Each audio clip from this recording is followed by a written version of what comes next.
Lonely little carpet tuft. Hi, my name's Chris Dangerfield and welcome to my channel. We are here to talk about the Freudian slip, the slip of the tongue, also known as the parapraxis, but Freud himself called it the Fehlleistungen. I haven't studied German, it could be Fehlleistungen. Well, I haven't studied German, it could be Fehlleistungen. Don't know why I'm getting increasingly more. It could be Fehlleistungen. Parapraxis is used by people who've studied Freud because they like to separate people from themselves who haven't and raise themselves in social situations to suggest that they're superior. But the word parapraxis was never used by Freud. This was introduced by the English translator of the original writings. And parapraxis means other action or half action or something like that. But it was never used. We can stick with Fehlleistungen. We'll stick with Freudian slip. And we know it more commonly as a slip of the tongue. What's important with Freudian slips is it's not just a spoken thing. They can happen with writing. They can happen with actions as well. You know, if you ever had an accident where a part of you has thought that accident has served me. You know, I now can't do something later which I didn't really want to do. You know, what I have to explain to you here is, let's talk about the Freudian understanding of the unconscious. For Freud, the human development involved traumas such as the castration complex. You know, the young child boy already knows his willy is great. He can't stop fiddling with it. It feels good. He wheezes from it. He's holding on to it. Oh, he loves it. And then one day he witnesses a young girl's genitals, or lack thereof, certainly according to what he's got hold of. And he's like, oh my fucking Christ. Who cut hers off? Or if not who cut hers off, there is now a risk that his might disappear. Maybe she used to have one, and this is traumatic for him. For the woman, I say woman, for the child female, of course, she is also struggling here because she looks at it and thinks, hang on, what the fuck's happened here? I've kind of lost out a bit. I say lost out. This is prioritising the signifier, really. This is certainly appreciating or valuing the 1 over the 0.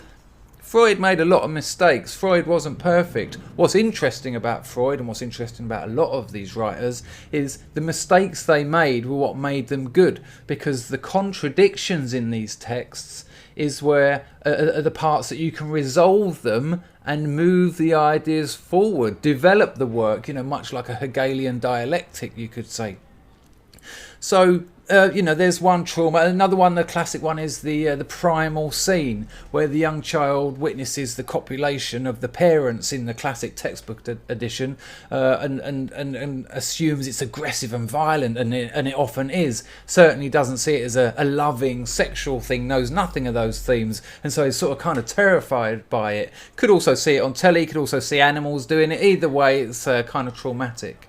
You know, we've got to understand trauma in the development of humans isn't always abuse or neglect, or it certainly is, and in those cases it can be more intense, more thorough, more damaging. But the normal kind of growth of a human involves traumatic events, and what the human does with those is repress them. It thinks, no, I can't deal with that. I ain't having all this. I don't want this around me. I can't deal with it. I don't want these ideas. I don't want these thoughts. I don't want these feelings in consciousness. So it represses them, and they go into what Freud called the unconscious. Now, these aren't areas in the brain. I'm not saying there's consciousness here and unconscious here. These are abstract ideas in the idea of the mind, not biological ideas in the idea of the brain. So unconscious ideas, as you carry on living as an adult, are constantly trying to make their way into consciousness. The unconscious, there's energy in there. Freud would suggest most of it is libidinal energy, sexual energy, trying to make its way into consciousness. And we have a part of the mind called the superego, which works between the two to distort this information, because it feels it coming through. It can't stop it. It's failed to stop it coming through. But what it can do is turn it into symbols and signs and codes and sometimes just turn it on its head. So the information that gets into consciousness is kind of coded. And we don't know what it means. And a Freudian slip is an example of that. The old joke what I used to use when I was teaching Freud to lazy art students is a Freudian slip is where you say one thing but you mean to say your mother. You see what I mean? And we've all done it. Remember at school when it's like miss, mum, and all the other kids laugh. And the kids laugh because it's not arbitrary. A Freudian slip is not arbitrary. Mum is relevant there. Mum is significant there because it suggests a relationship between the pupil and the tutor, one of caring, one of wanting attention, which the child would want from the mother.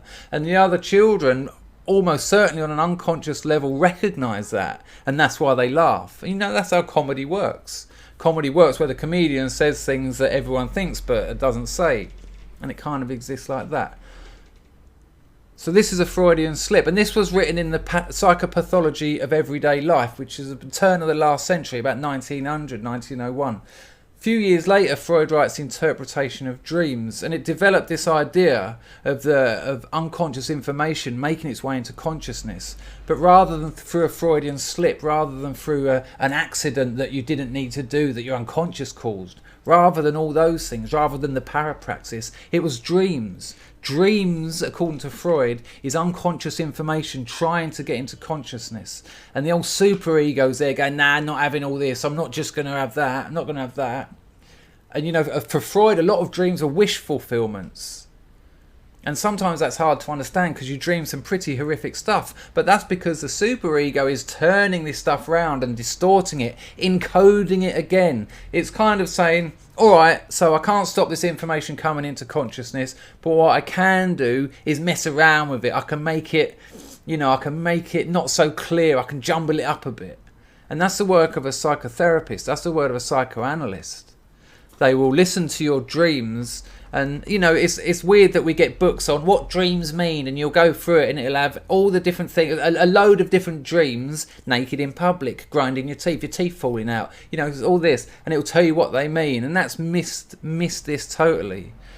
Because your dreams only mean things in the context of you, of your history, of your past, and of your present.